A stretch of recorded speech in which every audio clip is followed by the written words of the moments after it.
পুরো বরফের চাদরে মুড়িয়ে থাকা এই গ্রিনল্যান্ডকে কেন পৃথিবীর নামি দামি পাওয়ারফুল লোকদের নজর পড়েছে, কেন আমেরিকা এই গ্রিনল্যান্ডের পিছনে পড়ে রয়েছে, এটার আসল কারণ এখানে থাকা রিসোর্স নাকি তেল, অথবা আমেরিকান ডিফেন্স সিকিউরিটি থেকেও বেশি গুরুত্বপূর্ণ। গ্রিনল্যান্ড হলো নর্থ পোলের কাছে অবস্থিত সব থেকে বড় আইসল্যান্ড, যেটার 80% জমি বরফের মোটা চাদরে বেষ্টিত। আয়তনের হিসাব করলে গ্রিনল্যান্ড সৌদি আরব, মেক্সিকো, ইন্দোনেশিয়া থেকে অনেক বড়, কিন্তু এখানে বসবাসযোগ্য স্থান এত কম যে এখানে মাত্র 57,000 লোকই বসবাস করে, সেটিও দেশের কোনায় অবস্থিত একটি এলাকায় যেখানে বরফের লেভেল একেবারে কম থাকে। এখানের আবহাওয়া -30 ডিগ্রি সেলসিয়াস থাকা একেবারে কমন বিষয়। আরো উত্তর দিকে তো -30 ডিগ্রি সেলসিয়াসের উপরে টেম্পারেচার থাকে। যেই দেশের টেম্পারেচার বরফ জমিয়ে ফেলে সেই দেশ নিয়ে এখন সুপার পাওয়ার দেশের মধ্যে কোল্ড ওয়ারের প্রস্তুতি শুরু হয়ে গেছে। আমেরিকার প্রেসিডেন্ট ডোনাল্ড ট্রাম্প সরাসরি মন্তব্য করেছে যে গ্রিনল্যান্ডকে তারা আমেরিকার অংশ বানিয়ে ছাড়বে। এতেও মিলিটারি অপারেশনও যদি করতে হয়, শুধু একবার নয়, তিনি গ্রিনল্যান্ডকে দখল করার অনেকবার মন্তব্য করেছেন। গ্রিনল্যান্ড নর্থ আমেরিকান কন্টিনেন্টের একটি অংশ, কিন্তু পলিটিক্যাল ভাবে এটি কন্ট্রোল করে থাকে ডেনমার্ক। ডোনাল্ড ট্রাম্পের ইচ্ছা হলো গ্রিনল্যান্ড আমেরিকার অংশ হয়ে যায়। ট্রাম্প একা নয়, অন্য সুপার পাওয়ার দেশগুলোর লিডারও এই ইচ্ছা রাখেন। আমেরিকা সবসময় গ্রিনল্যান্ডকে তাদের সিকিউরিটির একটি ভূখণ্ড মনে করে। 1887 সালে আলাস্কা রাশিয়ার একটি অংশ ছিল। আমেরিকা 2 সেন্ট পার একরের বদলে এটিকে কিনে নেয়, কারণ আমেরিকা শুরু থেকে আর্কটিক সার্কেলে তাদের আধিপত্য বিস্তার করতে চাইত। সেই সময় প্রথম আমেরিকা গ্রিনল্যান্ড আর আইসল্যান্ডকেও কেনার চেষ্টা করেছিল, তবে আমেরিকান রাজনৈতিক দল কংগ্রেস এটাকে সমর্থন করেনি। 1910 সালে ইউএস প্রেসিডেন্ট গ্রিনল্যান্ডকে কব্জা করার চেষ্টা করে, কিন্তু এইবারও তিনি ব্যর্থ হয়ে যায়। আসল দিকটি তখন আসে যখন দ্বিতীয় বিশ্বযুদ্ধের সময় জার্মানি ডেনমার্ককে দখল করে নেয়। এই সুযোগে আমেরিকা ডেনমার্কের সিকিউরিটি নিজের হাতে নিয়ে নেয়, যাতে করে নাজি আর্মি সেখানে তাদের বেস বানাতে না পারে। যুদ্ধ শেষ হওয়ার পরে 1947 সালে আমেরিকার প্রেসিডেন্ট হ্যারি এস ট্রুম্যান ডেনমার্ককে 100 মিলিয়ন সোনার অফার করেন এবং এটির বদলে তিনি গ্রিনল্যান্ড দাবি করে বসেন। গ্রিনল্যান্ড তখন তাদের জায়গা বিক্রি করতে অস্বীকার করে, কিন্তু আমেরিকাকে তারা এত অনুমতি দিয়েছিল যে আমেরিকা গ্রিনল্যান্ডে তাদের মিলিটারি বেস বানিয়ে ফেলে। একটি দিক স্পষ্ট যে ডোনাল্ড ট্রাম্পের সিদ্ধান্ত বেআইনি, কিন্তু প্রথমে আমেরিকার প্রেসিডেন্ট সোনার অফারে গ্রিনল্যান্ডকে পাওয়ার চেষ্টা করেছিল।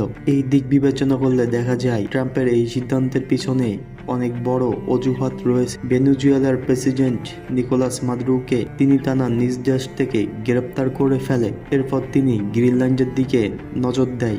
গ্রিনল্যান্ড এমন একটি জায়গায় অবস্থিত যেটি রাশিয়া আর আমেরিকার মাঝ বরাবর অবস্থিত রয়েছে। মিলিটারির দিক থেকে দেখতে গেলে যারা গ্রিনল্যান্ডে তাদের মিলিটারি বেস বসাবে তারা পুরো আর্কটিক সার্কেল কন্ট্রোল করতে পারবে। গ্রিনল্যান্ডে ইতিমধ্যে আমেরিকান আর্মি মোতায়েন রয়েছে। সেখানে পিটুবিক বেসে এখনো 10,000-এর বেশি আমেরিকান সৈন্য মোতায়েন রয়েছে। তারপরেও তাদের আক্রমণের ভয় কেন রয়েছে? আসলে গ্রিনল্যান্ড রয়েছে ডেনমার্কের কন্ট্রোলে। এখানে থাকা জনগণ তাদের জন্য একটি আলাদা রাষ্ট্র চেয়ে থাকে, মানে গ্রিনল্যান্ডকে স্বাধীন করতে চায়। ডেনমার্কও তেমন শক্তিশালী দেশ নয়। ডেনমার্ক তাদের বাজেটের অর্ধেক অংশ গ্রিনল্যান্ডকে ফান্ডিং এর মাধ্যমে দিয়ে থাকে। এরপরও সেখানে কোনো আর্মি নেই। ট্রাম্পের একটি ভয়, যদি গ্রিনল্যান্ড স্বাধীন হয়ে যায় তাহলে সেখানে থাকা আমেরিকান মিলিটারি বেজ সরানোর ডিমান্ড করতে পারে, অথবা সেখানে থাকার ভাড়া অনেক বাড়িয়ে দিতে পারে। আমেরিকা চায় যে গ্রিনল্যান্ডের পুরো কন্ট্রোল তাদের হাতে চলে আসে। কথা হলো গ্রিনল্যান্ডের নিজস্ব কোনো আর্মি নেই। ওখানে ডেনিশ ডিফেন্স ফোর্স রয়েছে যারা ট্রাম্পের নজরে অনেক দুর্বল। ট্রাম্প তাদেরকে ব্যঙ্গ করে বলে থাকে তারা গ্রিনল্যান্ডকে দুটি কুকুরের গাড়ি দিয়ে কিভাবে প্রোটেক্ট করবে। ট্রাম্পের কথা কিছু দিক থেকেও সত্যি হলেও পুরো দুনিয়ার চিন্তা আলাদা। ট্রাম্প ইরাকে হামলা করেছিল ওয়েপন ডিস্ট্রাকশনের কারণ দিয়ে। 1967 সালে আমেরিকা ভিয়েতনামে হামলা করে, যেটার কারণ বলেছিল গলফ অফ টলকিন মহাসাগরে আমেরিকান জাহাজে তারা হামলা করেছিল, এর জন্য তারা ভিয়েতনামে আক্রমণ করে। 2011 সালে আমেরিকা লিবিয়ায় হামলা করেছিল, এটির কারণ ছিল কর্নেল গাদ্দাফি সেখানে স্বৈরাচার প্রতিষ্ঠা করেছিল। কিন্তু অনেক বিশেষজ্ঞদের ধারণা ছিল কর্নেল গাদ্দাফি গোল্ড ডিনার বানিয়ে ডলারের মনোপলি ধ্বংস করতে চেয়েছিল, শেষ করতে চেয়েছিল এসব নতুন মুদ্রামান ঠেকানোর জন্য।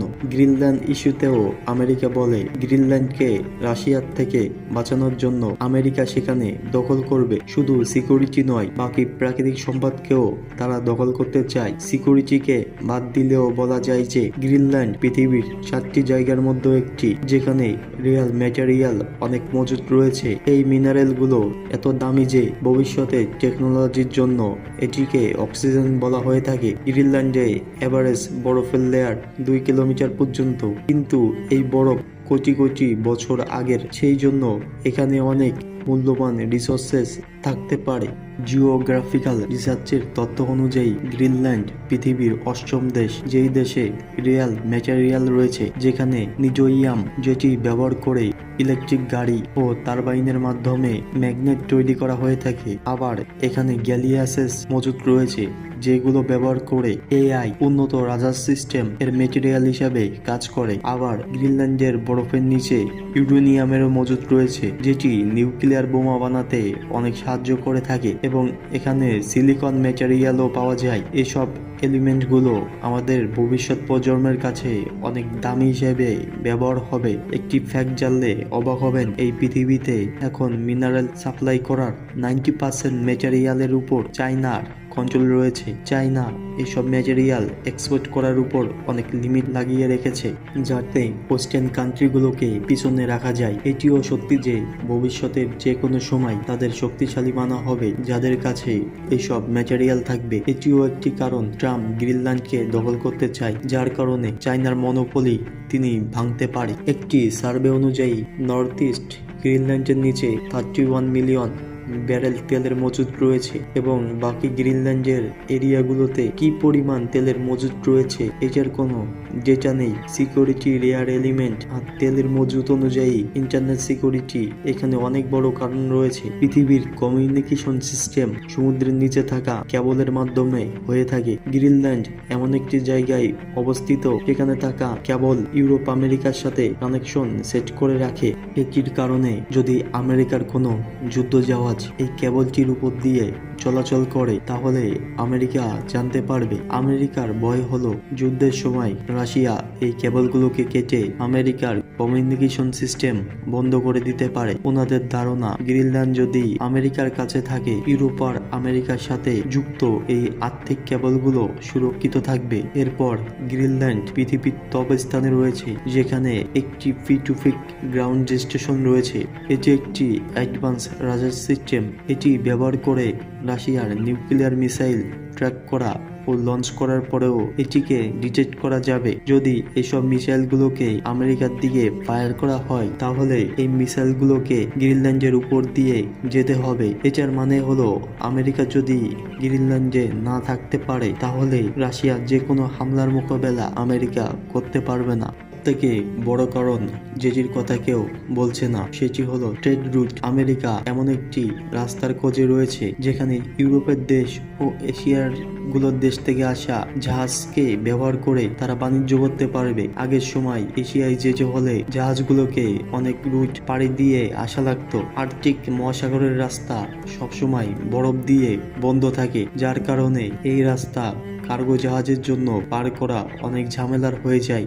জলবায়ু পরিবর্তনের কারণে আর্কটিক সার্কেলগুলোর বরফ গলে যাচ্ছে, যার কারণে একটি নতুন সমুদ্রের রাস্তা তৈরি হচ্ছে, যেটাকে নর্থওয়েস্ট প্যাসিফিক বলা হয়ে থাকে। এ কারণে যদি কোনো কার্গো জাহাজ চায়না থেকে যদি লন্ডন যেতে চায়, তাহলে সুইস কানালের রাস্তার বদলে এই নতুন রুট ব্যবহার করে 9000 কিলোমিটারের রাস্তার কম জার্নি তারা করতে পারবে। এটির কারণে কোটি টাকার তেল বেঁচে যাবে এবং যাত্রা করার 10 থেকে 15 দিন সময়ও কম লাগবে। আসলে এই ঘটনাগুলো গ্রিনল্যান্ডের নয়, এটির অন্য দিকও রয়েছে, যেমন এই আর্কটিক সার্কেলের রাস্তা। যেই দেশটি এই রাস্তাকে কন্ট্রোল করতে পারবে ওই দেশটি গ্লোবাল ট্রেডের মেন ভূমিকা পালন করে থাকবে। রাশিয়ার কাছে পৃথিবীর সবথেকে বড় আর্কটিক মহাসাগরের রাস্তা রয়েছে, যার জন্য রাশিয়া ওই রাস্তার উপর ট্যাক্স বসাতে চায়। চায়নাও ওই রাস্তাতে পোলার সিল্ক রোড বানানোর চেষ্টা করে যাচ্ছে।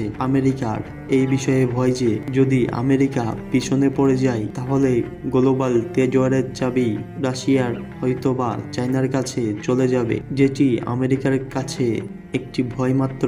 দেখলে মনে হবে গ্রিনল্যান্ড এই পুরো রাস্তাটির মধ্যখানে রয়েছে। যদি আমেরিকা গ্রিনল্যান্ডের মালিক হতে পারে তাহলে আমেরিকা সমুদ্রের রাস্তায় একটি টোল প্লাজা বসিয়ে ইনকাম করতে পারবে। এই সময়টি বেশি দূরে নয়, 10 থেকে 20 বছরের মধ্যে বরফগুলো গলে যাবে এবং নর্থ ওশেনে গিয়ে থেমে যাবে। যদি আমেরিকা গ্রিনল্যান্ডকে দখল করে ফেলে তাহলে গ্লোবাল পলিটিক্সে একটি নতুন মাত্রা তৈরি করতে পারবে। ডেনমার্ক নেটো দলের একটি সদস্য ডেনমার্কের প্রাইম মিনিস্টার সোজাসুজি জানিয়ে দিয়েছে যে আমেরিকা যদি জোরপূর্বক গ্রিনল্যান্ডের উপর হামলা চায় ন্যাটো দেশগুলোর সাথে তাদের যুদ্ধ বেঁধে যাবে। ন্যাটোর একটি মূল উদ্দেশ্য হলো যদি একটি ন্যাটো দেশে হামলা করা হয় অন্য ন্যাটোভুক্ত দেশগুলোর উপর হামলা বলে গণ্য হবে। যদি আমেরিকা যদি গ্রিনল্যান্ডকে দখল করতে সফল হয়ে যায় তাহলে পুরো পৃথিবীর পলিটিক্যাল দিকগুলো একেবারে বদলে যাবে।